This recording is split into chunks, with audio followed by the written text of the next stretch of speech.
സർക്കാർ ഇപ്പോൾ നിൽക്കില്ല, അവരതിൻ്റെ പ്രായോഗിക വശം നമ്മളെ ബോധ്യപ്പെടുത്തി. കാരണം അല്ല, പ്രതിഷേധം അങ്ങനെ തന്നെയല്ലേ, നല്ല മറുപടിയിലേക്ക് പ്രതിഷേധം ഉണ്ടാവുമല്ലോ, സ്വാഭാവികമാണ്. നല്ല മറുപടി ഉണ്ടായപ്പോൾ പ്രതിഷേധം നമ്മൾ നിർത്തിവെച്ചു. ഞങ്ങൾ പിന്നെ ഡിക്ഷണറി സമരം എന്ന് പറഞ്ഞ ഒന്നുമില്ല. ഞങ്ങളൊക്കെ പ്രതിഷേധം അറിയിക്കലുള്ളൂ.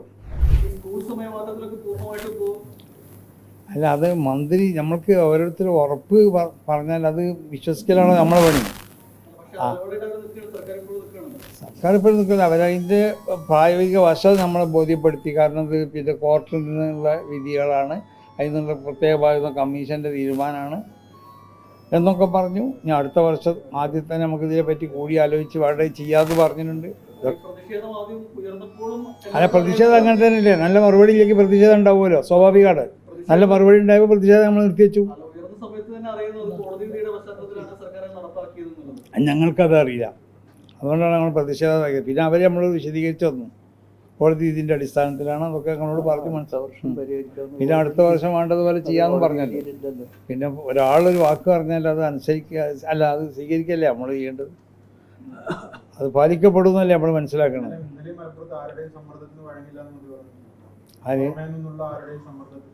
അത് ഞങ്ങളെന്താവൂല, വേറുള്ളതൊന്നും വഴങ്ങില്ല എന്നാണ് എനിക്കറിയാം. ഇല്ലില്ല, ഞങ്ങൾക്ക് പിന്തുണ, ഞങ്ങൾ വേറെ ആരും പിന്തുണ ഞങ്ങൾ നോക്കണില്ലല്ലോ. ഞങ്ങളല്ലേ മദ്രസ നടത്തുന്നത്, ഞങ്ങൾക്ക് ഞങ്ങളാളുകളെ പിന്തുണ നോക്കിയാൽ മതിയല്ലോ.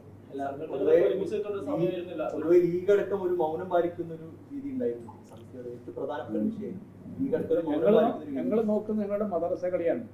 മദ്രസകളെല്ലാവരും അതിന് പിന്തുണ നൽകുന്നുണ്ട്.